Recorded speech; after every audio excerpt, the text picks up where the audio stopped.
Hello sa inyo guys, isang napakagandang araw po sa inyong lahat dyan. Magpo-pause po muna tayo. Yes po, magpo-pause po muna tayo sa pagre-react sa mga video na kung ano-ano or sa mga trending topics na ating nakikita sa mga social media. Kasi sa video natin ngayon ay magse-setup lang po tayo ng ating audio mixer na binili nung nakaraan. At kung gusto nyo mapanood yung unboxing na yan, ay nandun yan sa isa kong channel na Kuya Sem TV, no? Doon nyo makikita yung unboxing natin. At dito naman sa channel natin na to na may masabi, ay dito natin isi-set up yan. Meron tayo dyang lumang speaker na kapanahunan pa yata ni Magellan. What? Built-in na siya, meron na siyang amplifier and yun nga, yung kanyang speaker. Kaya eto na, huwag na natin patagalin yan. Eto na, sisimulan na natin mag-setup. Let's go! Tirahin natin to. So eto na guys, yung ating lumang speaker. Napakaluma na nito. Ewan kung kailan pa to. Kaya nga na sinabi ko, baka kapanahunan pa to ni Magellan, no? At ayan, kikita nyo, meron siyang built-in amplifier. So kakailanganin ngayon natin ng extension para dyan. At ito nga yun. Ating extension para maisasaksak natin yan dyan, no? So ayan yung ating speaker na gagamitin. At syempre, tatabi lang muna natin itong extension natin. At ito naman ngayon, yung ating audio mixer. Sana all. So ipapatong na lang natin yan dyan. Ating audio mixer. Yan, pagpasensyahan nyo na in the background kung meron kayong naririnig ng mga unwanted noises, no? Wow, unwanted noises. So ayan, adjust lang natin konti. Okay, ayan. Yan yung ating audio mixer na gagamitin. So dyan, kailangan din natin dyan ng iba pang mga equipment or mga jacks na kailanganin natin dyan. Kaya nito, meron tayo ditong 3.65mm na jack or ayan, no, di ba? Ito yung parang dulo ng mga dynamic microphone. So dalawa, kung bakit dalawa malalaman nyo mamaya. Tapos dito naman isasaksak yung kasi laki ng earphone or 3.5mm jack naman yon na kakailanganin natin. So dito muna tayo sa ating mixer. Ito kung mapapansin nyo, meron itong mga fader. Yan. Diyan ngayon natin i-volume or i-volume ng mataas o i-volume natin ng mahina or i-off natin. Tapos itong red, ito yung pinaka-main. No? Tapos yung mga knob, nandiyan dyan yung mga treble, bass, mid, low, high. Tapos yung mga effects na kakailanganin natin. Yan mga yan. So, na-discuss ko na yun sa isang channel nga natin. At dito naman, meron dito mga port, no? Yan. Yan, dyan natin ilalagay yung mga pinakita ko sa inyo kanina. So, ayan. No? At by the way, itong audio mixer na to ay ano na to, Bluetooth na to, no? So, meron na tong Bluetooth receiver. Kaya, ang gagawin natin pang audio mamaya, pang audio test natin or pang music natin, eh, isang cellphone na naka-Bluetooth dito. So, ano pa bang mga kailangan natin dito? Kailanganin natin dyan ng ito, yung kanyang power supply or power adapter. No? Kailanganin natin ito at yan, i-set natin yan ngayon na rin agad, no? So ito na, hindi na natin patatagalin yan. Let's go. At ayun, may nakalimutan pala ako, no? Kailanganin din pala natin ng RCA jack. Yan, may tatlong kulay yan, yellow, white, and red. So, kahit anong kulay naman pwede nyo i-connect dyan sa speaker papunta dito sa ating audio mixer, no? Kasi ito, isa lang speaker din naman, kaya isa lang ang gagamitin kong jack. At kasi, dito rin kasi yung reason. Sira na yung iba. Bali, ang gumagana dito ay yung red na color na lang. Yan na lang. Dahil isa lang naman yung speaker natin, so okay na yan. Mapapagana naman yan at maririnig nyo rin. Ayan ha. So ito na. Start na natin ang ating pag-aayos nito or pag-setup nito. Siyempre first, yung gagawin natin ay saksak natin muna yung ating power supply dito sa ating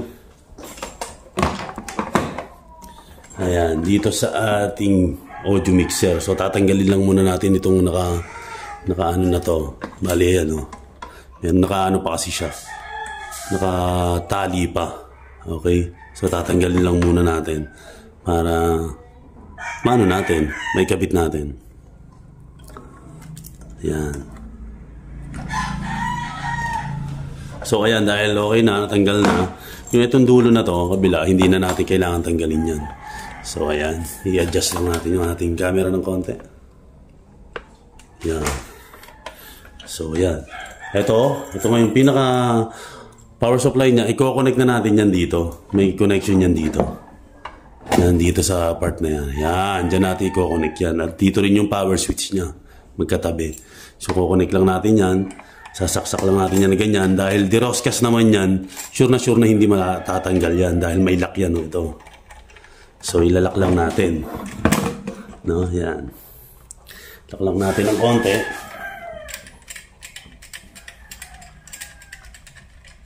Okay. Dahil nakalak na, pwede na ngayon natin itong isaksak dun sa ating extension. Yan. Ating extension, kita nyo naman. Okay. Tapos, yung ating speaker, eto, speaker natin, ay isasaksak na din natin dun sa ating extension. Yan. Okay. At dahil okay na, so, yung jack naman, kakailanganin natin. Itong ang RCA jack natin, itong RCA jack natin ito, ay i-insert naman natin dito ngayon. Pagko-connect na natin yung speaker, tsaka yung ating audio mixer. So, syempre, gaya ng sinabi ko, red na lang yung gumagana. So, isa lang. Itong red lang, ang isasaksak natin dito. No? Pwede naman dyan sa white, pwede rin sa red. Bahala kayo kung saan nyo gusto. Kasi ako naman, prepared ko naman kahit ano dyan. Pero dito na ako sa white. Yan. So, naka-insert na yung ating jack dito sa white. At dito naman sa likod, ng ating speaker, ay i-insert naman natin yung kabilang dulo ng jack. So, ito guys, yung kabilang dulo nga ng ating jack ay ikakabit na natin. Yan dito. So, ito yung red, ito yung white. So, dito natin ilalagay sa white. Yan. Okay. So, connected na sila. Ayos na yan. I-on na lang natin itong speaker at i-on na lang din natin itong ating audio mixer. So, first natin i-on yung ating speaker. Yun. Narinig nyo naman, tumunog na. And then, i-on na rin natin itong ating audio mixer. Yan. Okay na yan. So dito makikita nyo guys na naka-on na yung ating audio mixer at ang gagawin na natin dyan, itetest na natin kung gumagana na yung ating speaker. Ayan, again, pasensya na kayo in the background kung merong mga maingay, no? So yan, dahil connected na nga, no? Ang gagawin natin ay ibu-bluetooth natin yung isa nating cellphone para marinig natin kung meron ng lalabas dito na tunog, no? Ayan, so naka-bluetooth na yan. Ayan, kung makapansin nyo, may ilaw na dyan sa pinaka-display niya at nakalagay dyan na blue, no? May nakasulat na blue. Ayan, ibig sabihin yan, ready na tayo mag-connect dyan. So, i-connect lang natin itong ating isang cellphone na ito, no? Ayan. So, hanapin lang natin yung ating Bluetooth. So, ayan, naka-Bluetooth naman na, i-on lang natin. Ay, naka-on na pala. Tapos, hanapin lang natin. Ayan, so dahil nakakonect na ako dito nung nakaraan, active na siya. So, ang gagawin lang natin ay magpapatugtog tayo. No, dahil naka-Bluetooth tayo, ang pinaka-adjustment niyan or ang ating gagalawin dyan ay yung fader natin dito sa 3 and 4 kasi to. Ayan. Itong na to, fader natin na to, 3 and 4. Tapos yung mga knob dito rin. Kasi naka-Bluetooth tayo dyan. Dito, yung gagamitin natin para ma-adjust natin or malaman natin kung gumagana na. So, ayan, dahil okay na yan, magpatugtog tayo. Ayan, hanap lang tayo dito ng tugtog. So, ang hanapin natin tugtog, yung hindi tayo masi-CPR. Gaya nitong yan, itong binis na to. Ayan, nagpe-play na yan guys, dismiss lang natin to. So, ayan, nagpe-play na yan. Pero wala pa kayo naririnig dyan, no? Pero nakikita nyo, kung mapapansin nyo, umiilaw, no? May umiilaw dito sa 3 and 4 natin na channel. At yan nga yung Bluetooth natin na nakakonect, no? Yung cellphone natin. So, i-ano muna natin yung main. Yan.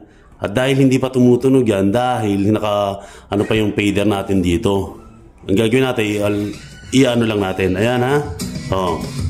Sana all. So, ayan na. By the way, teka, hinaan ko lang ha. Ayan. By the way, kung gusto nyo kumuha ng mga no CPR na o no copyright ng mga music, punta lang kayo sa YouTube syempre. Tapos sa Audio Library, i-search nyo lang yung channel na Audio Library. Doon kayo makakakuha ng mga no copyright na music na pwede nyo gamitin pang background. Gaya nito, ayan o. Yung aking ginagamit ngayon na pang music para matest natin to ay no copyright yan. So ito, again, papatutugin natin.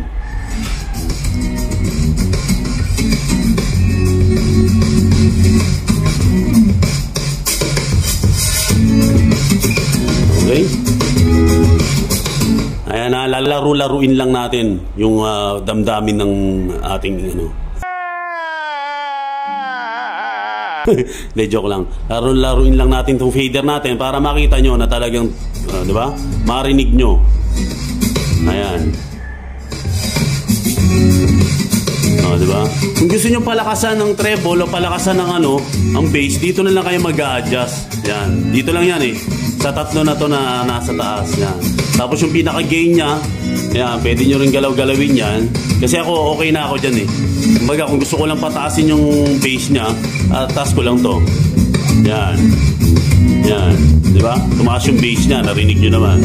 Pero kung gusto ko lang, mid lang gusto kong pataasin yung treble, pinakakalansing, yan. Okay? Pero minimit ko lang yan. Minsan binababa ko, tapos tinataas ko yung bass. Para kasi mas gusto ko yung mataas ang bass. Pero ngayon, nakamid lang tayo. Kasi ito namang pinaka middle and high na to. Yan, adjustment din yan. Ayan o. Na? Okay? Diba? Ito yung pinaka gain. Yan. Ito sa effects tsaka sa auxiliary, kahit hindi nyo nagalawin yan. So yan yung pagsisetup natin para mapagana natin sa speaker. No? Ayan. Ayan by the way ulit ayan, yung natin, ang speaker natin ay may built-in na amplifier na to, kaya okay na. So, doon sa may mga separated na amplifier at speaker, ang gagawin nyo lang naman, syempre, i-connect nyo yung speaker doon sa amplifier nyo, then yung amplifier nyo, i-connect nyo dito sa inyong audio mixer. Kaya natin naman kailangan nito, pinakita ko sa inyo kanina, ito, kung bakit kailangan natin ito, ay ngayon din, makikita nyo na. So guys, ito na yung reason kung bakit nga ba talaga kailangan natin nitong mga to. Dahil mag-i-input tayo dyan o maglalagay tayo ng microphone. So meron tayong microphone dyan at i-connect natin ito. Maririnig nyo din kung gagana sa speaker. No? So ito kasi, papaganahin natin ito dito sa cellphone. Pero baka hindi na rin natin magamit ngayon. Kaya siguro itatabi ko na lang. Kasi maririnig nyo naman na sa speaker kung gagana yung mic natin. So ito na. I-connect natin itong mic natin. Itong jack natin. I-connect natin yan dito sa ating ano ba maganda? Dito na sa channel 1, no? So meron diyang dalawang isang line tsaka isang mic. So dito tayo sa mic. Yan. Sasaksak lang natin yan. Yung ating jack na yan o yung ating connector na yan. Then etong mic naman natin, di ba? Kasi hindi natin maano tong dynamic mic natin na to. Hindi natin may insert to dyan kung wala ang ganito dahil yung dulo nito, ayan, ay 3.5 mm. No? Kaya isasaksak lang natin. Yan. Dahil connected na siya, paparinig ko sa inyo kung gumana yung ating mic. Ito. Check. Off, dahil naka-off pa pala. Okay. Sounds. Ayan, naririnig nyo naman. Yan. Nakikita nyo rin na pumapalo yung indicator na light natin dyan na talagang gumagana yung ating mic. Okay? Ayan po, yung pagkukunik. Kaya kung bakit natin kailangan ng mga jacks na yun na iba. Okay? Ayan. So sa susunod guys, tanggalin na natin kasi ang pangit ng boses ko. So sa susunod guys, kung papaano natin i-connect ito, audio mixer natin, sa ating mga sound card na ginagamit, gaya ng pinaka-common na sound card na ginagamit ng mga YouTuber o ng mga vlogger or ng mga nagsisimula sa vlogging, ay yung V8, no? Na ginagamit din sa mga live streaming. So ipapakita ko sa inyo sa separate video natin kung paano naman yon ikinukonek dito sa ating audio mixer. So yan, pasensya nyo na kung magulo yung setup, pero di ba, napaka-basic lang. Walang masyadong ginamit na kung ano-ano dyan, kundi yan lang. Kaya kung gusto nyo mag-video, okay, kakailanganin nyo lang ng dynamic microphone. Halimbawa, meron kayong microphone na hindi naman ganito, no? At ganito na talaga yung dulo, pwede na. Pwede nyo na isaksak doon. Pero dahil ako wala, ito yung pinakadulo. Kaya kinailangan ko ng ganitong jack. So, ayun. Nakita nyo naman, no? Patugtugin natin ulit, no? Patugtugin natin ulit yung ating speaker para makita nyo ulit at marinig nyo. Makita at marinig nyo. Ano ba yan? Ayan, may lako na naman na manok. So, ito. Play na ka. Ayan, ha? Oh. Ulitin natin. Papakita ko sa inyo. So, ayan, hindi pa siya play. Ipi-play lang natin. Play. Ayan. So, naka-play na pero wala pa kayong naririnig, no? Kasi nakababa pa yung fader natin. So, ang gagawin natin, tataas natin. Oh. Diba? Lalaro-laruin lang natin yung fader. Okay.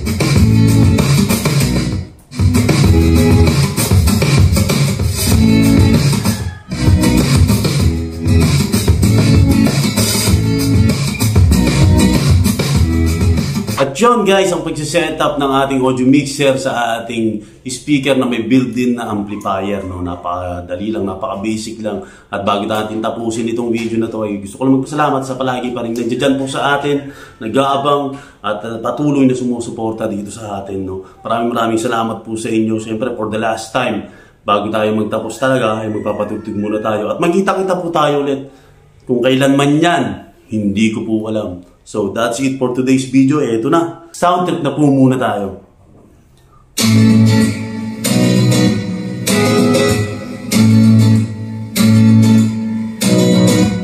Hustle hard, hustle every single day. I'll be making moves till I'm buried in my grave.